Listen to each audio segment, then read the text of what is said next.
இந்தியாவிலேயே தமிழ்நாட்டில் தான் அதிகமான அரசு மருத்துவர்கள் இருக்காங்க.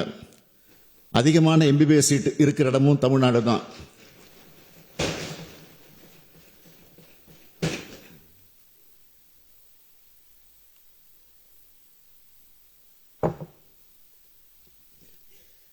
இந்தியாவிலேயே வேற எந்த மாநிலத்திலும் இல்லாத அளவுக்கு நம்முடைய அரசு மருத்துவமனைகளில் 1,16,733 மருத்துவ படுக்கைகள் இருக்கு. தொழில்துறையை பொறுத்த வரைக்கும் 39,666 தொழிற்சாலைகளோட இந்தியாவில் நாம தான் நம்பர் 1. 27,75,000 நபர்கள் பணிபுரிகிறார்கள். முதலீடுகள் மட்டும் 5.35 லட்சம் கோடி ரூபாயோட இந்திய அளவு 2வது இடம்.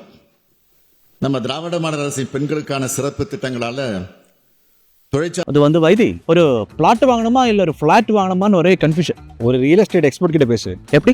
பாஸ்வாலா பி தி பாஸ்.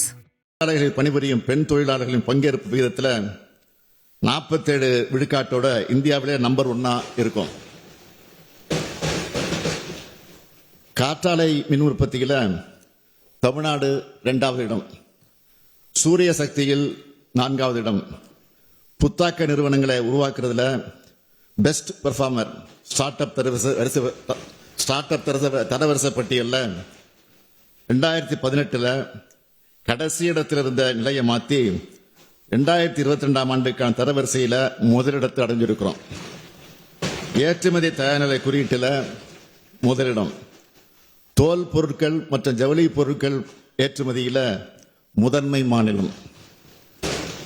எண்ணெய் வித்துகள், நிலக்கடலை, கரும்பு உற்பத்தி திறன்ல முதலிடம். மக்காச்சோளம் உற்பத்தி திறன்ல 2வது இடம். நெல் உற்பத்தி திறன்ல 3வது இடம். ஊட்டச்சத்தை உறுதி செய் திட்டத்தின் மூலமா எடை குறைவான குழந்தைகள் பிறக்கிறத குறைச்சிருக்கிறோம். எடை குறைவாக பிறந்த குழந்தைகளை காப்பாற்றி இருக்கிறோம்.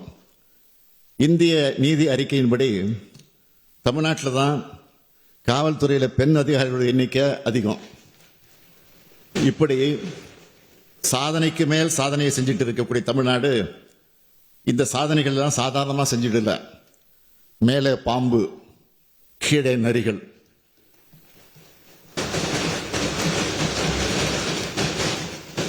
மேலே பாம்பு, கீழே நரிகள். குதித்தால் அகழி, ஓடினால் தடுப்புச் சுவர்கள். இதுக்கெல்லாம் இடையில மாட்டிக்கிட்ட மனிதனை போல ஒரு பக்கம் ஒன்றிய அரசு, மறுபக்கம் ஆளுநர், இன்னொரு பக்கம் நிதி நெருக்கடின்னு தடைகளை கடந்து செய்யப்பட்ட சாதனை இது.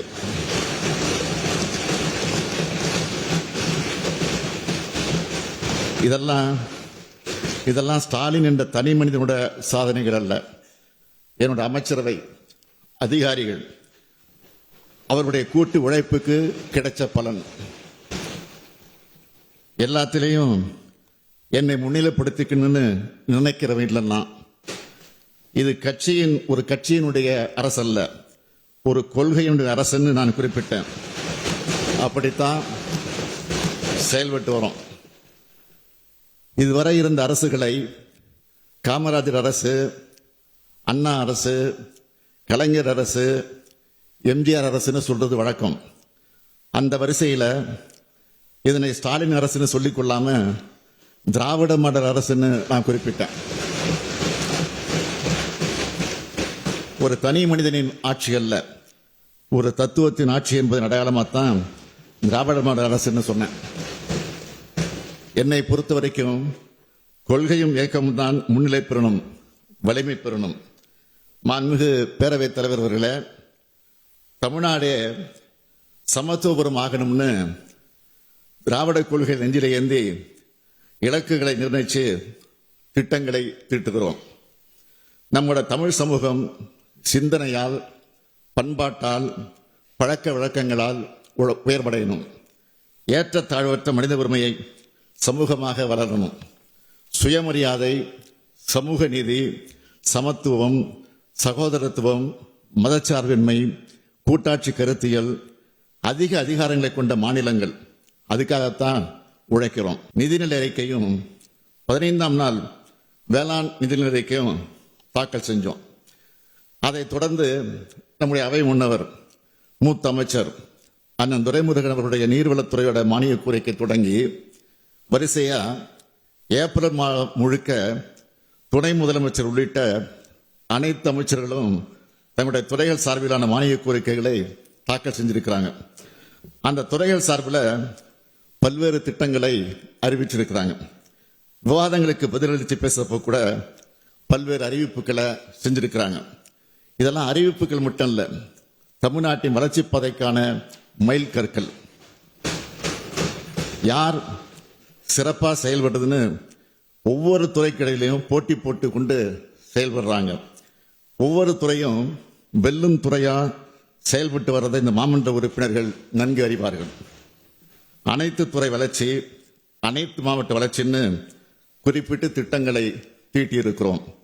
ஏப்ரல் மாதம் முழுக்க தமிழ்நாட்டுக்கு ஏற்றமளிக்கிற மாதமா அமைஞ்சதுனால மகிழ்ச்சியாகவும் மனநிறைவாகவும் நான் இருக்கேன். மாண்புமிகு அமைச்சர் பெருமக்கள் இந்த மாமன்றத்தில் பேசும்போது தமிழ்நாடு எந்தெந்த வகையிலெல்லாம் வளர்ந்திருக்கு, அவங்களுடைய துறைகள் எவ்வளவு வளர்ந்திருக்குன்னு பெருமையோடு குறிப்பிட்டு பேசினாங்க. அவங்க எல்லாருக்கும் என்னுடைய பாராட்டுக்கள், வாழ்த்துக்கள். இந்த அவையை மாண்பு தவறாமல் கண்ணியத்தோடும் கட்டுக்கோப்பாகவும் மக்களாட்சிக்கு இலக்கணம் சொல்லும் வகையிலும் வழிநடத்திய மாண்புமிகு பேரவைத் தலைவர்களுக்கும் மாண்புமிகு பேரவை துணைத் தலைவர்களுக்கும் இந்த மாமன்றத்தின் சார்பாக என்னுடைய நன்றியை தெரிவித்துக் கொள்கிறேன்.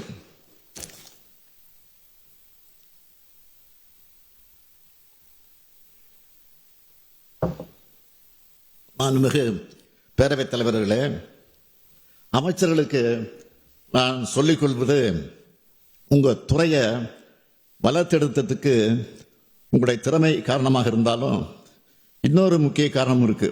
அதுதான் மாநிலத்தினுடைய அமைதி. அது என்னுடைய துறையான காவல்துறையில் தான் வருது.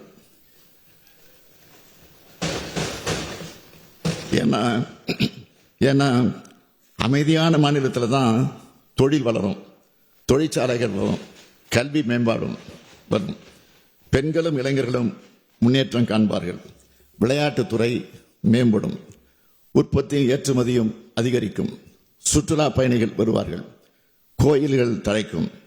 தமிழ்நாட்டில் நிலவும் இந்த அமைதிக்கு காரணம் என்னுடைய துறையான காவல்துறை. சட்டம் ஒழுங்கை முறையாக பேணி இந்த சாதனைகளுக்கு அடித்தளமிட்ட காவல்துறை சார்ந்த அனைவருக்கும் நானும் நீங்களும் தமிழ்நாட்டு மக்களும் என்றும் நன்றிக்குரியவர்கள். சட்டம் ஒழுங்கு சீராகவும் தமிழ்நாடு அமைதிமிகு மாநிலமாக இருக்கிறதுனால தான் பெரிய அளவிலான சாதி சண்டைகளோ, மத கலவரங்களோ, பெரிய கலவரங்களோ, வன்முறைகளோ இல்லை. கலவரங்களை தூண்டலாம்னு சிலர் நினைச்சாலும் தமிழ்நாட்டு மக்களை அதை முறியடிச்சிடுறாங்க. இதெல்லாம் நடந்தாதான் சட்டம் ஒழுங்கு சரியில்லைன்னு புழுதி வாரி தூற்ற முடியும். மொத்தத்தில் சட்டம் ஒழுங்குல கல் விழாதான்னு துடிக்கிறவங்க ஆசையில மண் தான் விழுந்திருக்கு. நான் இன்னும் சொல்றேன், குற்ற சம்பவம் நடந்தா உடனடியாக நடவடிக்கை எடுக்கப்பட்டு குற்றவாளிகள் கைது செய்யப்படுறாங்க. ஏதாவது ஒரு சில இடத்துல கவனக்குறைவா சில தவறுகள் நடந்ததா கூட அதை சுட்டி காட்டப்பட்டா உடனடியா அதை திருத்திக்க நாங்க தயாராக இருக்கிறோம். நான் பிடிச்ச முயலுக்கு 3 கால்னு பிடிவாதமாக இருக்கிறவன் இல்லைன்னா, மக்களாட்சியில எல்லோருடைய கருத்துக்களையும் கவனிச்சு ஆராய்ந்து சரியானவற்றை சரியான நேரத்தில் செய்யணும்னு நினைக்கிறவன்னா, உள்நோக்கத்தோட அரசியல் ஆதாயத்துக்காக தமிழ்நாட்டோட சட்டம் ஒழுங்கு சரியில்லைன்னு பேசுறவங்களுக்கு சொல்லிக்கிறேன், இது மணிப்பூர் அல்ல, இது காஷ்மீர் அல்ல, உத்தரப்பிரதேச கும்பமேளா மரணங்கள் இங்க நடக்கல, இது தமிழ்நாடு. அதை மறந்துடாதீங்க. மாண்புமிகு பேரவைத் தலைவர்களே, காவல்துறையை நவீனப்படுத்தும் முயற்சிகள் தொடர்ந்து எப்படியெல்லாம் எடுக்கப்பட்டு வருதுன்னு நேற்றைய தினம் நான் பல்வேறு நேரங்களில் குறுக்கிட்டு பேசுகிற போது, பதிலளித்து பேசுகிற போது தெளிவாக எடுத்து சொல்லியிருக்கிறேன். எனவே அதை பற்றி அதிகம் பேச வேண்டிய அவசியம் இல்லை. இருந்தாலும் சொல்லுகிறேன், குற்றம் மற்றும் குற்றவாளிகளை கண்டறியும் நவீன வலைப்பின்னல் அமைப்பு மறுசீரமைக்கப்பட்டு வருது. இதனால பொதுமக்கள் ஆன்லைன் புகார்களை பதிவு செய்யவும், துறைகளுக்கிடையே தகவல்களை பகிர்ந்து கொள்ளும் வசதியை பெறக்கூடிய வாய்ப்பு இயலும். சைபர் குற்றங்கள் உள்ளிட்ட அனைத்து வகையான குற்றங்களையும் கட்டுப்படுத்தி வரும். காவல், உள்துறை, தீயணைப்பு மற்றும் தடவியல் துறை சார்பாக கடந்த 4 ஆண்டுகளில் செய்யப்பட்ட சாதனைகளை புத்தகமாக அச்சிட்டு இந்த மாமன்றத்தில் இருக்கக்கூடிய மாண்புமிகு உறுப்பினர் அனைவருக்கும் வழங்கியிருக்கிறோம். ஊடக நண்பர்களும் அந்த புத்தகத்தை பார்த்து அதை பெற்று அதில் உள்ள சாதனைகளையும் தரவுகளையும் புள்ளி விவரங்களையும் உண்மைகளையும் மக்களுக்கு கொண்டு செல்லணும்னு உங்கள் அன்போடு கேட்டுக்கிறேன். குற்றங்களை குறைக்கிற துறையா மட்டும் இல்லாமல் குற்றங்களை தடுக்கிற துறையா காவல்துறை செயல்படணும்னு நான் தொடர்ந்து சொல்லிட்டு வரேன். இந்த நிலை உருவாகணும்னா காவல்துறை சிறப்பாக செயல்பட்டால் மட்டும் பொத்தாது. ஒட்டுமொத்த சமூகமும் சில பொறுப்புகளை உணர்ந்து செயல்படணும்.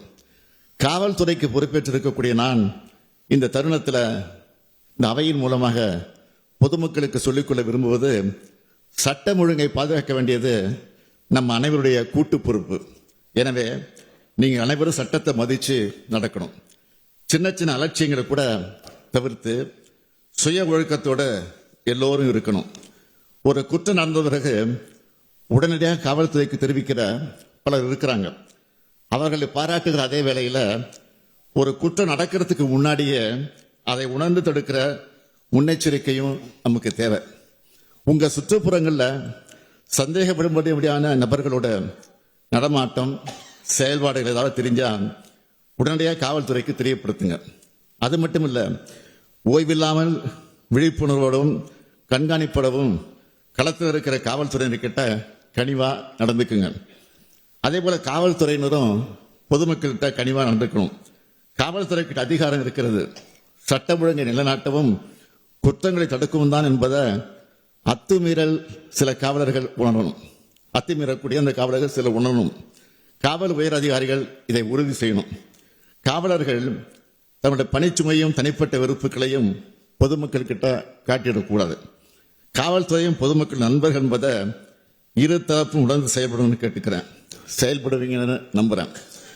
பொதுமக்களுக்கும் காவல்துறையினருக்கு இடையில் உள்ள இந்த நல்லுறவை மேலும் வலுப்படுத்திட என் நெஞ்சில் நீண்ட நாட்களாக இருந்து வரும் எண்ணத்து உணர்வை செயல்வடிவம் கொடுக்க நான் விரும்புகிறேன்.